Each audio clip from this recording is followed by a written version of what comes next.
Hello everyone. Let us discuss about one more important aspect of analysis of algorithms, that is time complexity. In the earlier session, we have discussed about this space complexity along with examples. While analyzing an algorithm, the space complexity and the time complexity are the things that we will be calculating to analyze the performance of any algorithm. Okay, so let's see what is time complexity. So time complexity is the amount of computer time it needs to run to completion. So that means it takes into account both the compile time as well as the runtime. So as per our calculations, the compile time doesn't need much time, or it is not going to change from time to time. Almost all it remains the same.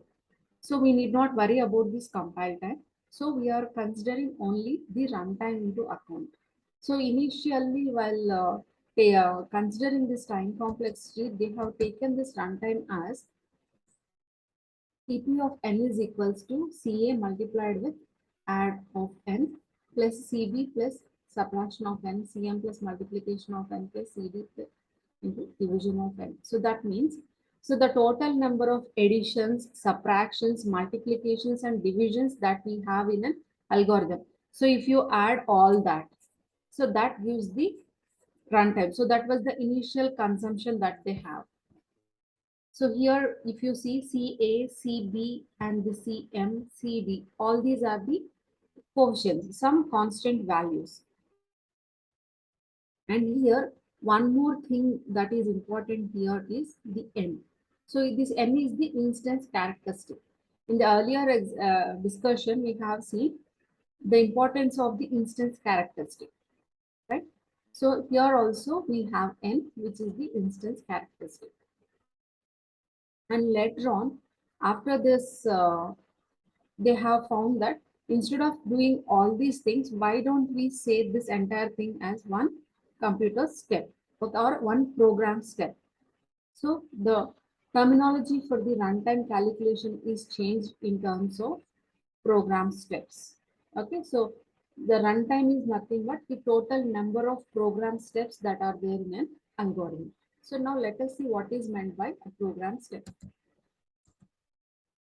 A program step is syntactically or semantically meaningful segment of a program that has an execution time that is independent of the instance characteristic. Okay, so that means any program statement which is syntactically meaningful and also semantically meaningful, and its execution time is not dependent on any of the instance characteristic. So such one we can call as a program step. For example, so here if you see the statement, okay, so here I have simple variables A, B, C, and here I have a value. So if I know the values of this A, B, C, so either I will be initializing or reading from the keyboard. So either way, when I know the values of A, B, C, it is not going to dependent on any of the instance characteristic like the n value or the depth of recursion or any other thing. Okay, so it is a simple statement. It is involving only simple variables. After computing this, it is going to return the value. Okay, so this I can call as a program step. One thing I want to mention here. So these PPTs I'm preparing, keeping students in the mind. So if any student is following these videos, they can just take a screenshot of all these videos and you can prepare a notes for your exams. Okay, so I'm keeping that aspect in mind. So I'm keeping full content in my slides so that it makes your job easy. Counting the program steps. So now let us see how to count the program steps. It can be done in two ways. First is by introducing the count variable. So here this count variable is a global variable initialized to 0 by default. And then the second method is the tabular method. Let us see one example under each of the methods. Okay. So then in the next video, we will discuss some more examples for both of these methods. So here in this video, I'm discussing only one simple example that makes the job of students easier. So this is the algorithm. This is an iterative algorithm. So this we already used when we worked out with the space complexity, right? So the same algorithm I'm giving you so that you can easily remember this algorithm and reproduce in your exams. Okay. So now let us see how to introduce the count variable. Okay. So in front of every program step, so that means a statement which can execute independently, in front of that you should add a count step. Okay. So let me write the count here. So here this is an initialization step. So this doesn't depend on anything. So let me write count is equals to, we should write colon equal to, because we are working with algorithm. We should follow the algorithm specifications. Count is equals to count plus 1. So before this statement, I have written. If you want, you can write it after this statement also, no issue. Then here I have the for loop. Okay. So for I is equals to 1, 1 to n times. Okay. So let me write the count here. Count is equals to, colon equals to, I'm writing again. You please focus on this. Count plus 1. Okay. So this is for the for loop. And then here I have the summing step. S is equals to S plus A of I. So this is also an independent statement. So let me introduce the count variable.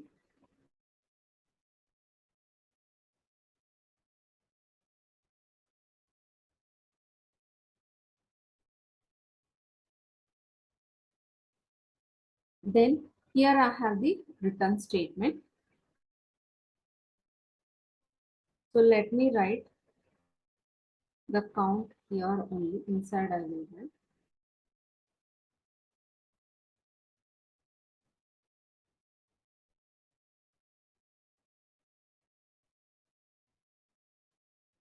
You can write it after return is also.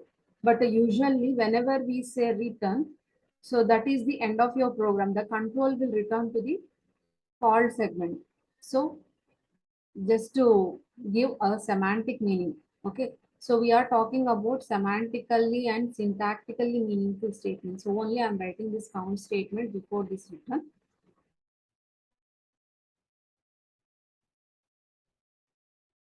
Okay. So now, okay. So for this addition statement, okay, since whenever we have more than one statement in the for loop, we should introduce these braces, right? So let us introduce. So actually, I need to write one more count also. Okay. So you just write it after this. Count is equals to count plus 1. So now let us see how many times this count variable is going to get incremented. So what is the initial value of count I told you? So this is a global variable initialized to 0 by default. So now whenever this initialization statement gets executed, okay, so the value will become 1. And then for I is equals to 1, okay, so how many times this for loop is going to be executed successfully? For I is equals to 1 to n, it will execute successfully. Then when the value of I becomes n plus 1, it will fail and come out of the loop, right? So this count variable is going to get executed successfully for n number of times. So whenever your for loop is satisfied, this addition is also going to happen, right? So this calculation will be done and it will be stored in the variable s. So that means this count is also getting executed for n number of times. So both these count statements are inside the body of the for loop. So this count is getting executed for n times. Why this we are taking? So this is for the for loop. So here initialization is happening, then condition checking, and then implementation is happening. So for all that, we are introducing one count, one count step. And similarly, for this addition and storing in this variable, we are adding one more count step. And now, whenever your n value becomes n plus 1, this for loop is going to fail. But still, the I value was initialized, condition was checked.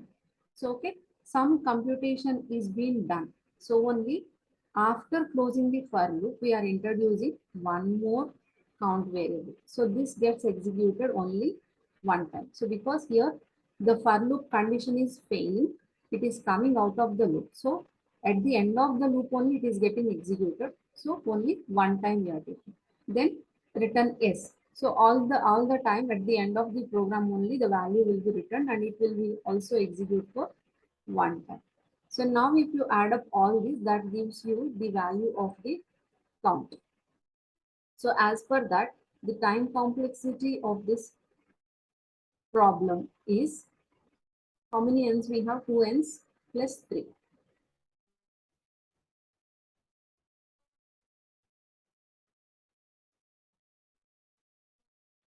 Next, let us see the other method, which is the tabulation method.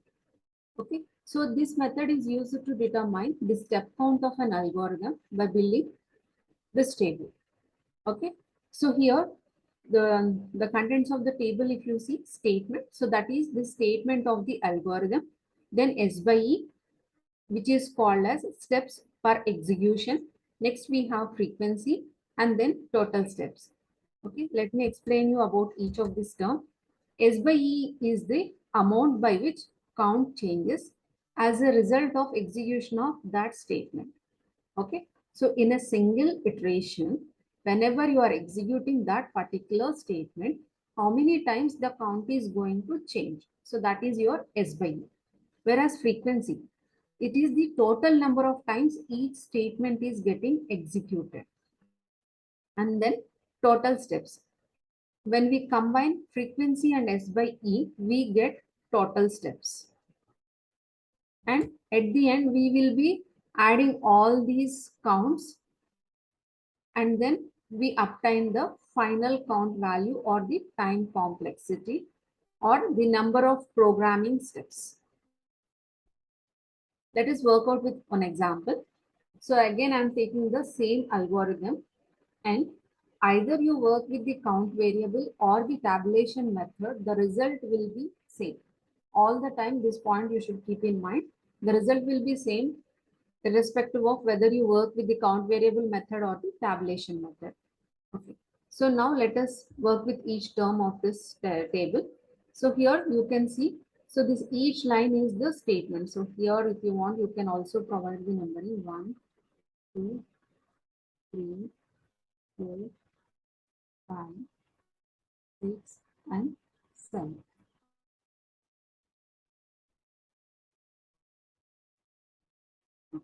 So the first line, if you see, this is the name of the algorithm. So it has nothing to get executed. So S by E is nothing. Frequency is also nothing. And total steps, nothing. So next, opening brace, it is part of the syntax. Okay. So there is no execution here. The computer time is not involved in this. Next, initialization. Some execution is being done here. Okay. So how many times it is going to get executed? S by E, steps per execution. In a single execution, how many times it is getting executed? One time. And it is not in any of the loops. So the frequency also will be one only. So totally in the entire program, how many times it is going to execute? It is going to execute only for one time. So now the total steps. Okay. Actually, when we see the theory, it is like the total of S by E and frequency, but actually it is not. We take the measure of these two. So, okay, out of 1 and 1, 1 is the max, so we'll take 1. Next, coming to the for. For I is equals to 0 to, for I equals to 0 up to n, we do this particular step. So, what is S by E? By how much the count value will gets incremented in each iteration? One time, right? So for every value of I, we are taking S by E as 1. So totally how many times it is going to execute, that is our frequency. So how many times it is getting executed? N number of times successfully, and one more time it is failing. So a total of N plus 1 times it is getting executed. Is it? Okay, so without confusing you, I will take this as 1. Instead of taking it to 0, I will take it as 1. If I take this as 0, so the total number of times it is going to get executed successfully is n minus 1, and the last time it is failing. So total of n times only it will get executed. I told you that we will get the same result. So in the earlier example, I have taken this I value as 1. So only I'm changing this value from 0 to 1. So in that case, total how many times it is getting executed? N number of times the for loop executes successfully, and the last time it is going to fail. So a total of n plus 1. So now have you got the difference between S by E and frequency? S by E is steps per execution. In a single iteration, how many times it is going to get executed. Frequency is altogether how many times it is getting executed. So now the max of this is n plus 1. So we are taking n plus 1. Next, the same applies for S is equals to S plus A of I also. Max is n plus 1. So we are taking that. Then the return statement. It is going to get executed only once. Okay. So here this total is the sum of all the total steps. So totally how many times it is getting executed? It is getting executed for 2n plus 3. So that means these are the total number of program steps that we have, which can be termed as TP of n. Okay. So now if you observe, we have the same value for both using the count variable method as well as tabulation method. Okay, so you can cross verify like this. Hope you followed the video. If you feel the content helpful, do share with all the needy. Thank you. And in the next example, next session, we will be discussing one more example under both count variable and the tabulation method.